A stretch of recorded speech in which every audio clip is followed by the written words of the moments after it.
Sveiki, jūs klausotės Europietiškos dešinės instituto tinklalaidės Dešinysis protas ir šiandien pas mus svečiuose istorikas daktaras Norbertas Černiauskas, Vilniaus universiteto dėstytojas ir įkalbinsiu aš, instituto bendradarbis Laurynas Peluritis. Norbertai, sveiki. Labą dieną. Turbūt pastaruosius bent jau keletą metų ypatingai kalbant apie tokius įvykius kaip Birželio sukilimas arba, pavyzdžiui, sovietinė okupacija, vis aštriau iškyla istorijos politikos temos.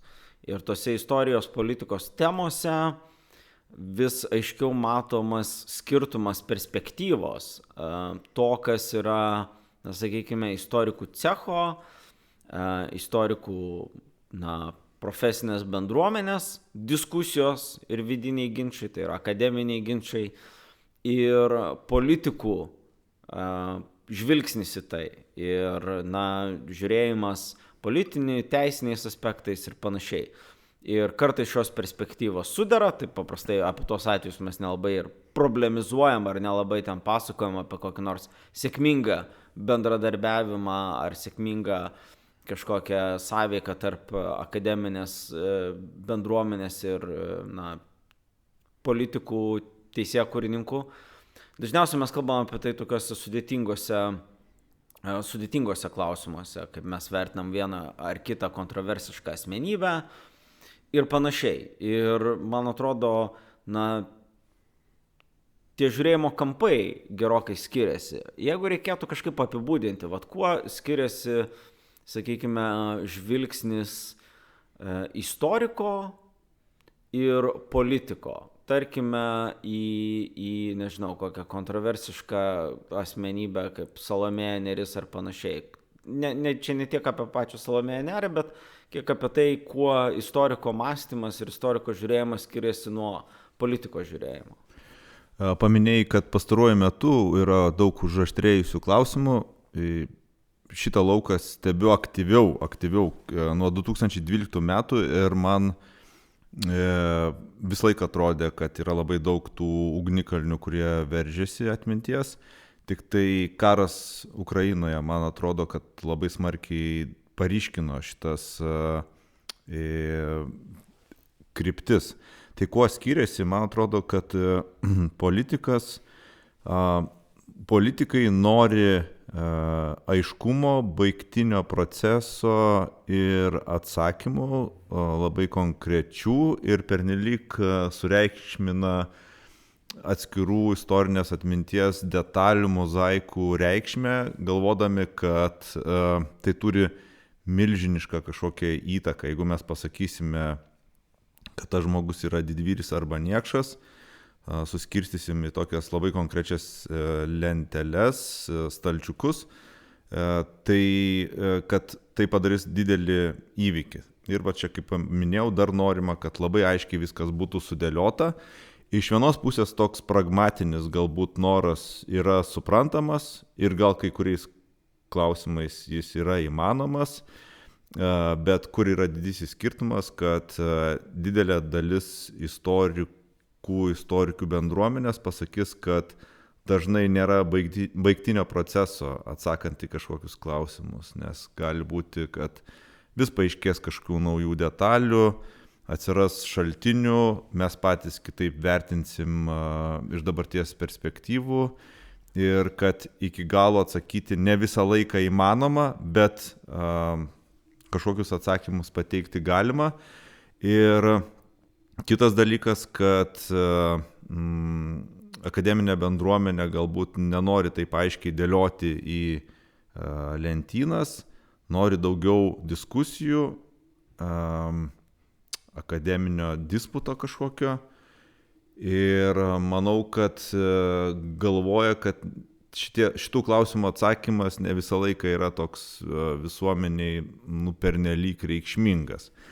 Tai čia šitoj pozicijoje irgi galima rasti kažkokių kraštutinumų, bet tokie yra pagrindiniai skirtumai ir jie galbūt ir nusidilintų, jeigu įvyktų kažkoks tai didesnis įsiklausimas, nes vis tiek istoriniai atminti veikia 3 veikėjai, mano galva.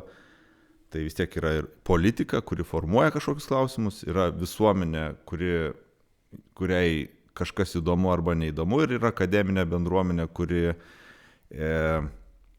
kelia profesionalius klausimus. Ir šitoje trijulėje, man atrodo, kad akademinė bendruomenė yra svarbiausia. Ji apklijuoja tas kitas pusės. Tai va, taip trumpai. Na, man atrodo, čia gal toks papildomas komplikuotumas atsiranda, kad iš tiesų, mąstant apie tą politinę perspektyvą, dažnai, kai mes žiūrime ar ne politinio sprendimų priėmimo logiką, yra, tarkime, kažkokie klausimai, kurie yra labai tiesiogiai susijęs su valstybės pačiais tokiais politiniais teisiniais pamatais, kad jie turi juridinės pasekmes. Tai yra, pavyzdžiui, dėl ko, ar ne, tarkim, negali būti kažkokios diskusijos apie 48 metų vasario 16-osios partizanų deklaraciją ar 49. 49, atsiprašau. 48 jau prasideda tas parengiamasis darbas tam. Bet ar lygiai taip pat žvelgiant, ar ne, negalim turėti kažkokių diskusijų apie kovo 11-osios aktą, tai yra, ką galėtume pasakyti, off limits. Tu čia gerai padarei tas ribas, nes mes taip diskutuodami, kai ir aš pradžiai pristatinėjau ir kartais viešoje erdvėje galim išgirsti, kad kažkas nenori, kad klausimas būtų politizuotas, bet dažniausiai, kai mes pasakome žodį politizuotas, tai tikriausiai turim galvoje, kad nuvalkiotas kažkokių marginalų politikų, kurie įtraukinėja tą klausimą arba kelia tik dėl savo kažkokių interesų, arba dėmesio gavimo ir taip toliau, o plačiaja prasme politika, galvojimas apie valstybę, jos valstybingumo atramas istorijai, tai akivaizdu, kad čia mes kalbam ne apie tuos dalykus, čia daugmaž sutarimas yra, čia net jo didesnių ginčų nėra. Jo, tai yra tokie klausimai, kurie yra fundamentalūs, bet tada kartais šita, man atrodo, bent iš dalies politikų šita logika yra pradedama projektuoti į klausimus, kurie kaip tik turėtų būti diskusiniai, ar ne? Ta pati Salomėja Nėris, Juozas Krikštaponis. Tai yra, atvejai žmonių, kurie, suvaidina negatyvę rolę mūsų istorijoje. Taip, Salomėja Nėris buvo didi, turbūt, poetė savo laiku. Čia irgi galėtume kvestionuoti, kiek jos reikšmė mūsų literatūros kanone yra kaip tik nulemta to, kad ji buvo labai smarkiai iškelta vadovėliuose, programuose, mokymosi, o kiti poetai nutrinti, nuimti, pamiršti ir panašiai. Kažkiek galėtume, be abejo, nepaneiksiu jos talento rimuoti, eilėraščiai, kurie rimuojasi, kaip matom, šiais laikais gal nebe toks dažnas dalykas. Ir yra tas elementas, bet yra be abejo jos visas elementas, tas Stalino saulės vežimas, poemos apie Staliną rašymas, jau, kaip pasakyt, taip jinai galbūt gailėjosi vėliau dėl to, bet gailėjimasis buvo privatus aktas, Stalino saulės atvežimas buvo viešas politinis aktas ir panašiai. Tai kaip mes vertinam tokias asmenybės, man atrodo, bent dalis politikų norėtų, kad ir tas aiškumas, kuris yra, kalbant apie vasario 16, kovo 11, sausio 13, tokias esminės kertinės Lietuvos istorijos datas, kad mes tą aiškumą plėstume ir perkeltume kitur, kur tai vargiai darosi įmanoma. Nes jiem atrodo, kad santykis, pavyzdžiui, su tokiamis asmenybėmis vienaip ar kitaip kažką legitimuoja ar delegitimuoja mūsų istorijoje ir mūsų valstybei. Salomėjos Nėries klausimas, mano galva, jis atskleidžia daugiau dalykų ir aš pastebiu dabar, ypač dabar, anksčiau tai gal to ir daugiau buvo, bet dabar tokio užslėpto mąstymo tendencijų, kad per ją arba diskusijose dėl sovietmečio palikimo tarsi norima pasakyti tarp eilučių, kad vėlyvoji sovietinė Lietuva yra vis tiek tąsa Lietuvos ar ištakos dabartinės, kad tarsi čia yra stalinizmas, mes ten atmeskime, o štai vėliau vis tiek tai yra kažkokios ištakos ir man atrodo, čia didysis ginčas yra, ar vėlyvoji sovietinė Lietuva yra dabartinės Lietuvos kažkoks pagrindas. Tai mano galva tai nėra pagrindas. Bet daliai matyt visuomenės ir aktyvių visuomenės dalių atrodo, kad tai yra vis dėlto tiesiogiai ar pasąmoninė prasme kažkoks tai pagrindas ir dėl to yra kovojama. Bet tu čia labai gerai dar palietei ir tą literatūrinį palikimą, kad mes nežinome, kiek koks rašytojas, pradedant Cvirka, Gira ir ta pačia Neremi, kaip jų vertinimas visuomeniai būtų susiklostęs, jeigu būtumėm neturėję Sovietų Sąjungos okupacijos. Tai čia irgi labai svarbu panagrinėti, kaip tas sovietinis kanonas buvo lipdomas. Tai jos atveju aš sutinku, kad diskusija galėtų būti ir tam tikrą prasme ir tai yra gerai kažkokios veikimo požymis. Ir sakyčiau, kad jis vis tiek vyksta, jau yra pripažįstama, jau dvi dalys sakoma, gera poetė, bet ir štai išdavikė.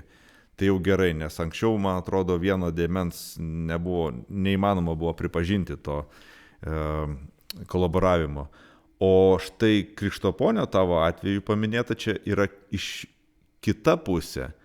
Tyrimai, kiek man teko susipažinti, kiek jie čia buvo prieš keletą metų publikuoti, nustatė, kad žmogus dalyvavo nusikaltimuose. Bet šiuo atveju politikai nesima jokių ryžtingų sprendimų, kad tie duomenys būtų kažkaip tai tvirtinti viešojoje politikoje. Tai irgi galvojama, kad čia gal iki galo dar nežinoma kažkas, gal čia paaiškės, gal rinkėjai po to neišrinks, blogas fonas ir taip toliau. Tai čia toks dvigubas pavyzdys su šitom asmenybėm konkrečiai. Na, aišku, Krištaponio atveju dar yra tas, sakykime, šleifas visas iš vienos pusės, sakykime taip, kad yra mūsų tam tikros baimės ir pergyvenimai dėl tokių tamsesnių savo istorijos puslapių. Iš kitos pusės be abejo priešiškos jėgos, metodiškas ir ilgą istoriją taip pat turintis veikimas. Be abejo visų pirma turiu mintyje Rusiją, kuri deda nuoseklias pastangas diskredituoti apskritai antisovietinį pasipriešinimą, kurio dalyvių Krištaponis taip pat buvo. Ir tada, ar ne, politinė logika šitoje vietoje ateina, bent jau kiek man yra tekę susidurti su tos pozicijos taip gynėjais, kad, jeigu mes pripažįstam kažką negero, kad Krištaponis yra padaręs didelių nusikaltimų, ar ne, kažkaip taip tampa oficialios pozicijos dalimi, kad tarsi mes patys leidžiam, kad čia kažkaip diskredituotų apskritai antisovietinį pasipriešinimą, legitimuoja rusišką naratyvą ir panašiai. Su ko aš šiaip nesutinku, nes greičiau tokie bandymai nutilėti ir kažką pamanipuliuoti, jie duoda amunicijos tai pusiai, negu priešingai. Bet tas yra, kaip skaityti, tos dvi pusės yra mūsų pačių kaip politinės bendruomenės baime gal susidurti su kažkokiais nemaloniais faktais apie save, savo valstybės praeitį ir tos priešiškos jėgos veikimas. Be abejo, tu paminėjai svarbų faktą šitos asmenybės, kad žuvo kovodamas su sovietais. Tai irgi šito fakto negali kažkur tai paslėpti. Tai logika šita yra, irgi man kritikuotina, kad mes galvojame, kad jeigu mes iškelsime kažkokį abejotiną faktą, priešišką propagandą tai iškels ir mes kažkaip pripažįstame tarsi tada, kad logiško žaidimo taisyklės, kažkokias akademinės ar diskusinės, galioja ir kitai pusiai. Man atrodo, kad kitai pusiai nereikalingi jokie faktai, jie gali paskelbti kažką visiškai sugalvoję, ištraukę iš konteksto ar net neimdami jokio konteksto. Mes turėjom tokių atvejų ir su Lukša Daumantu ir kitais, kur net nėra jokių ten už ko užsikabinti. Tai aš kartais stebiuosi, kad mes labiau žiūrime, kaip sureaguos, jeigu jau žiūrėti apie išorę, kaip sureaguos ta pusė, kuri apskritai gali paskelbti bet kada, bet kur ir bet kokią knygą išleisti ir neigti visus valstybingumo kažkokius pagrindus mūsų, o nereaguojame, kaip į mus žiūri kokie nors mūsų partneriai strateginiai, kaip jie žiūri į šitas istorijas, kaip mes su jomis dorojamės ir taip toliau. Tai čia kartais man būna keista. Ja, bet aš taip iš kitos pusės irgi norisi tą apgręžti ir paproblemint, kad, tarkim, tos diskusijos apie įvairių sovietinių asmenybių ar ne tik asmenybių paminklus viešoje erdvėje ir atsimint tas diskusijos, kurios buvo dėl Žaliojo tilto skulptūrų, dėl Cvirkos paminklo, dabar dėl Salomėjos Nėries paminklo, ir tada tas aštrumas ir aiškumas, galėčiau sakyti, kurį atnešė vis dėlto Rusijos karas prieš Ukrainą. Jeigu prieš tai diskusijos buvo tokios, labai ten, ką mes ten turim vertinti, ar ten meninę vertę, ar kad čia ideologinis, ar mes galim kažkaip ten perkontekstinti tos simbolius. Kai mes turim politinį priešą už vartų, ar ne, egzistencinę grėsmę, kuri mato tuos paminklus kaip savo teritorijos riboženklius, tada ta diskusija šiek tiek prasisprendžia. Čia irgi norisi parodyti, kad tas vien tik tai intelektualinis kažkoks kalbėjimas, kuris buvo būdingas mūsų viešoje erdvėje, toksai ten tų skirtingų stovyklų už prieš tos paminklus, jisai taip pat, irgi buvo kažkuriuose vietose naivus ir seklus, neįvertino tos politinės logikos, kurie dėrėjo turbūt įvertinti. Čia aš turbūt visų pirma apie kokią Žaliojo tilto skulptūras su raudonarmiečiais ant tilto miesto centre turėčiau mintį. Tu gerai pastebėjai, kad diskusijos nelygų diskusijom. Aš ir pradžiai paminėjau, kad štai gal akademinė bendruomenė vis laik nori daugiau diskusijų, bet ateina tam tikras laikas, kada nebėra ką ten diskutuoti. Yra tie patys faktai, interpretacijos, argumentai traukiami ir vėl iš naujo apkalbami. Kartais reikia tiesiog politinės valios, o pripažinkim, kad kartais politikai irgi naudoja tą diskusijos argumentą, kad ne viskas dar išdiskutuota ir taip gali tęsti 100 metų ir mes dar ne viskas išdiskutuota, kad atsikratyti nuo kažkokio politinio veiksmo, atsakomybės, darbo padarimo. Ir čia kalbant apie tą sąveiką, mes turbūt galėtume pastebėti, kad bendrai, taip žvelgiant instituciškai, per kokį, pastarosius 5 metus mes Lietuvoje šiaip turėjom tokių ir pozityvių pokyčių tam bendradarbiavime tarp akademikų ir politikų, tai yra istorinės atminties komisijos, kai kuriuose Lietuvos savivaldybės atsirado, kurios pradėjo telkti ekspertinį potencialą, taip liaudyje vadinama desovietizacijos komisija, nors ten jos pavadinimas yra ilgesnis ir ten apima apskritai totalitarinius režimus ir taip pat nacius ir daugiau ką. Irgi buvo toksai formatas, kur galėjo, ar ne, iš dalies politikai, nežinodami, kokį sprendimą priimti, tarsi, ar nežinodami, kuo remtis, pasikreipti ekspertinės nuomonės. Ir toksai gal pozityvus dalykas buvo pliuralumas tų formatų, kad nebuvo, kad įsteigtas kažkoks vienas institutas, kuris kaip tribunolas dabar nusprendžia ir įvertina, bet kažkokių tokių skirtingų lygmenų tų ekspertinių sprendimų tarimusi atsirado. Iš kitos pusės, ypatingai stebėdamas miesto savivaldos lygmens veikimą, galėčiau tiesiog pastebėti tokį irgi polinkį politikų deleguoti ekspertą. Tai yra, kai tu nenori pats imtis Petro Cvirkos gatvės, ką tu darai? Tu sakai, kreipkimės į genocido centrą. Lietuvos gyventojų genocido rezistencijos tyrimų centrą, jie tegu ištiria jie tegu mums išrašo pažymą ir tada mes tą pažymą pamojuosime ir sprendimas tarsi bus nupolitintas iš esmės, taip vat, mąstant taip konceptualinę prasme, nors pasakyti, kad čia šiek tiek irgi bandymai depolitizuoti politiką įvyksta, kad tarsi nusiplaut rankas nuo sprendimo apie kažką, duodant tai ekspertam. Ir šitoje vietoje tarsi istorikam, kurie šituose nelengvuose procesuose dalyvauja irgi, jiem tas toksai politinė našta dažnai yra permetama pačių politikų, bandant distancijuotis. Geras pastebėjimas dėl to, kad kol tu kalbėjai, pagalvojau, iki ko esame prisigyvenę savivaldoj, ypač mažesnių tų miestų, jeigu miesto valdžia tiesiog negali pakeisti Liudo Giros gatvės, nes kažko tai bijo, įsivaizduoja, kad čia kažkoks tai mega sprendimas, sugriaus čia kažką ir taip toliau.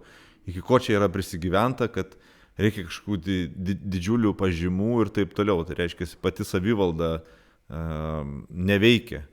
Ir man atrodo, desovietizacijos ta vadinama komisija dėl to ir atsirado, kad vis dėlto nebuvo priimami sprendimai, jie buvo vilkinami, aptraukiami kažkokiom tai miglom, nieks neprisėmė sprendimų atsakomybės ir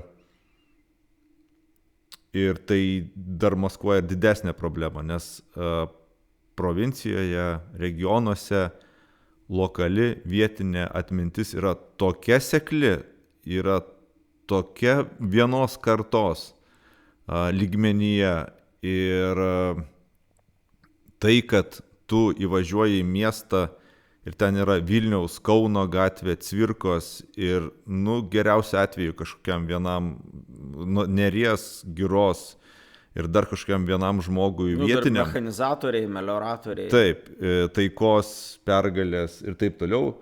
Tai rodo tokį milžinišką seklumą atminties. Tai yra tik paviršius gatvių pavadinimai. Jie gal kartais nelabai ką lemia, bet tai yra tikrai ledkalnio viršūnė, kuri parodo, kad tas vietiškumas, nuo ko prasideda ir bendruomeninis kažkoks veikimas, atmintis, klijavimasis, jis yra labai seklus. Ir sakyčiau, kad ta desovietizacijos komisija atvėrė šitas visas seklumas. Ir tai yra toks prastokas ženklas mums.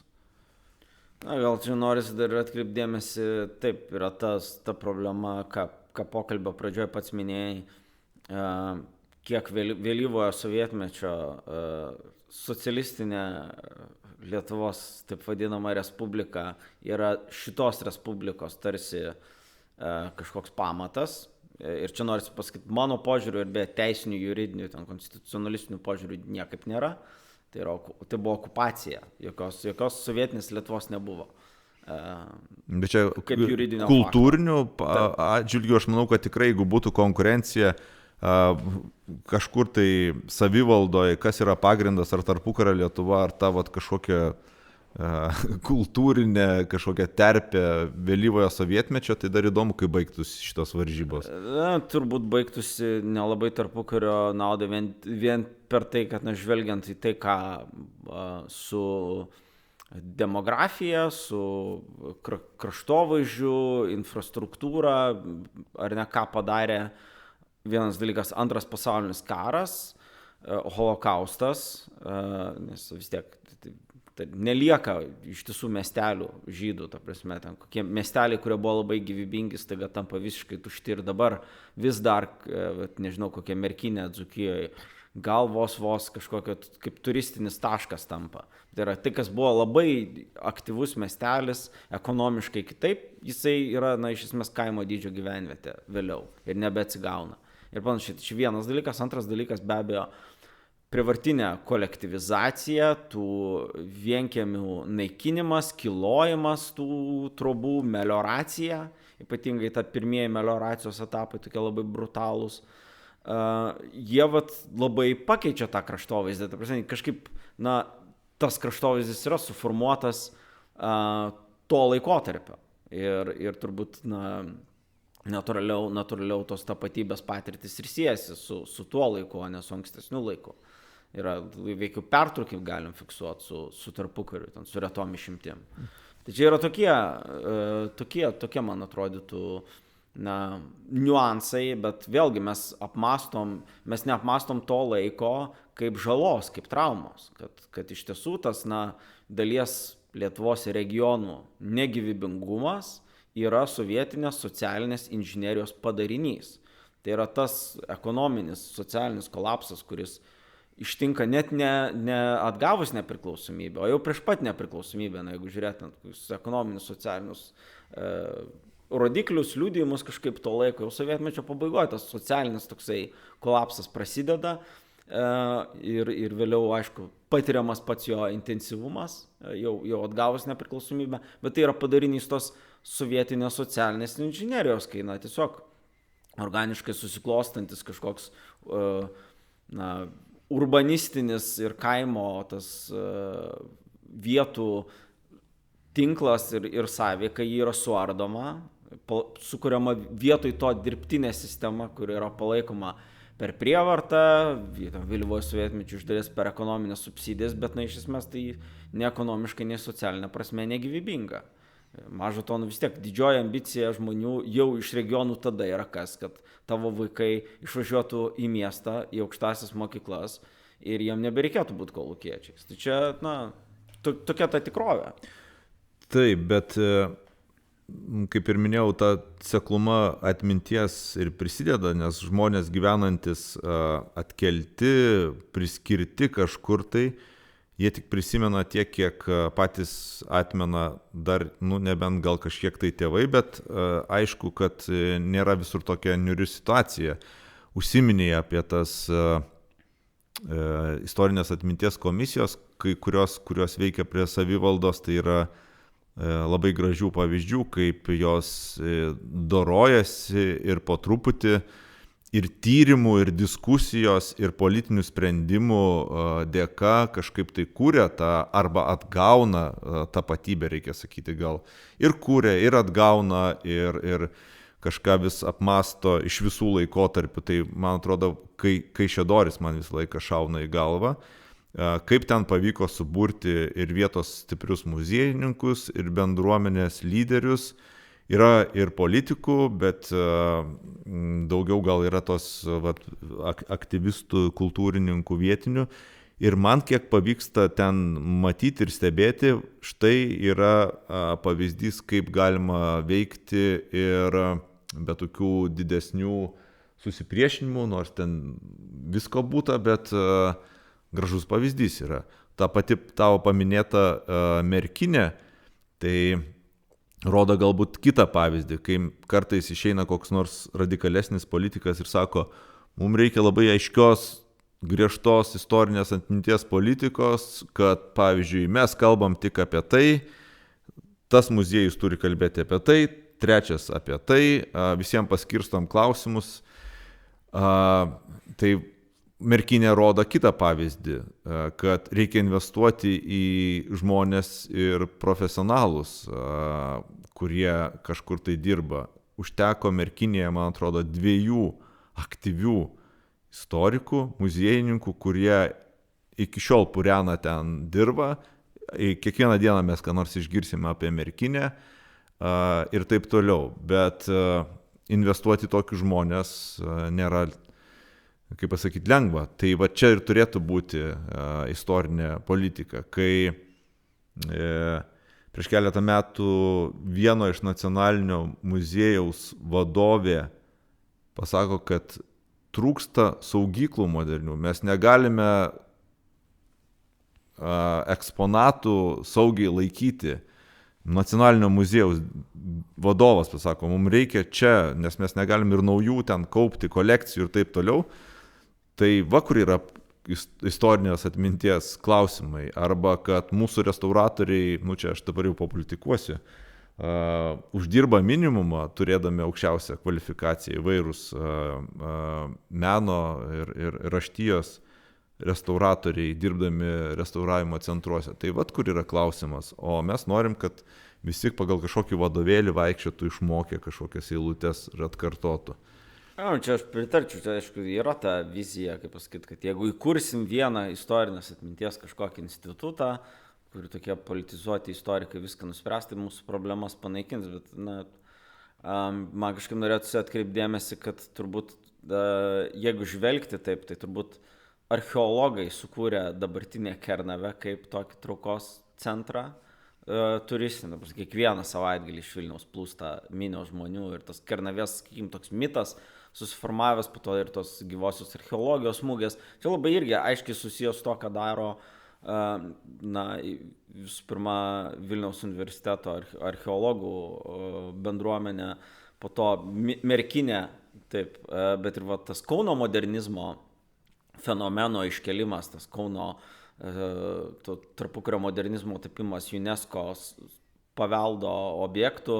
Čia irgi yra istorikų, visų pirma, Marijos Drėmaitės, sakytume, nuopelnas, kur daugiau, galėtume sakyti, kad kartais istorikai daugiau už kokius merus ar seniūnus padaro.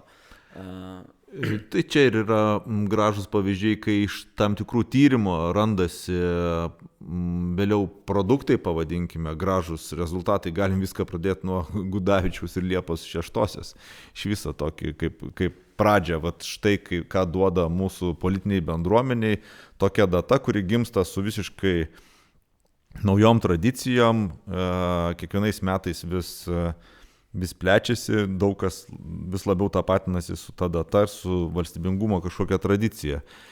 Tai tavo paminėti pavyzdžiai ir kiti, čia mes pirmai gal taip pakritikavom, bet yra ne viena Lietuvoje vieta, kur pats gėris gimsta iš iniciatyvos, o ne iš nurodymo iš viršaus, ką jūs turite daryti. Tos iniciatyvos išvystomos bendradarbiaujant ir bendruomenė, ir tyrimams, ir tai yra tokie gerieji savivaldos ar ten, nežinau, pavyzdžiai, kurie galėtų būti vis labiau populiarinami ir parodomi kaip pavyzdžiais. Tik tai čia yra kita problema, kad gali būti kokia nors atminties įstaiga provincijai, kuri absoliučiai nieko nedaro ir yra apkerpėjusi ir ten tikriausiai kartais sunku įeiti, nes vis laik užrakinta. Ir yra kita įstaiga, kuri nuolatos kažką veikia, judina, būrė bendruomenę ir jie gauna tiek pat, pavyzdžiui, koks nors direktorius gauna tokį pat atlyginimą. Tai čia aš kiek stebėdamas provinciją, ne tik provinciją, matau tokias problemas, kad iš esmės gali ir nieko nedaryti, tavo atminties politika bus net mintis tokia kažkokia sekluma. Kalbant apie, čia palėtėm tokius santykinai malonius klausimus, bet yra ir kitas toksai sunkus klausimas, kurį kitais metais, man atrodo, mums reikės diskutuoti. Ir atsimenu, šiek tiek pernai metais buvai surengęs konferenciją tokią skirtą Antanui Smetonai. Aš pačiai irgi skaičiau pranešimą, bet 1926 m. gruodžio perversmas, tas Lietuvos tapimas iš demokratinės valstybės į tokią autoritarinę ir švelnaus autoritarizmo valstybę, vis tiek ten buvo tam tikri teisinės valstybės elementai išlaikyti, buvo ir tas režimas pergyveno irgi ten kelias transformacijas ir pokyčius, jis nebuvo toksai vienalytis ir monotoniškas, bet apskritai kaip vertinti tą laikotarpį ir tą, Smetoną kaip autoritarinį prezidentą, kuris yra nerinktas valstybės vadovas. Ir čia vėlgi mes įsiveliam į tas, tokius sudėtingumus. Yra istorikų diskusija ir kur mes kažkokios akademiniai aplinkoje gal vienaip formuluojam dalykus, tada yra dabarties politiniai, sakykime, lūkesčiai ir reikalavimai, kur iš dalies vieni politikai sako, tai vis tiek, žiūrėkit, tai yra mūsų valstybės dalis, mūsų ir teisinė, politinė, visom kitom prasmėm, tai reikšmingas mums laikotarpis ir dabartinė Lietuva net juridiškai negali būti tarsi be tos smetoninės Lietuvos, kas yra faktas.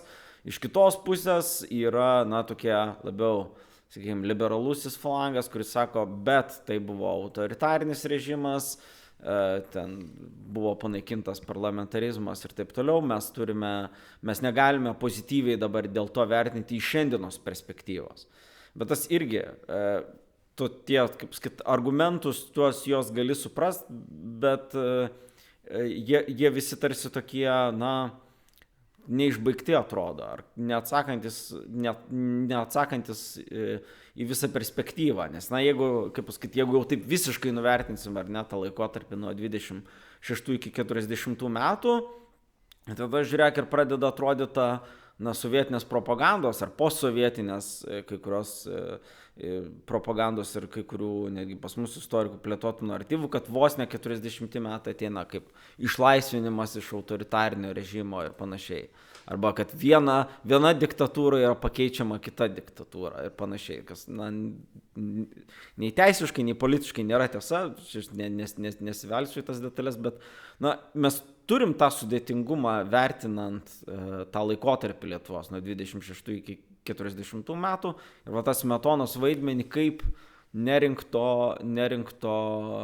prezidento, kuris,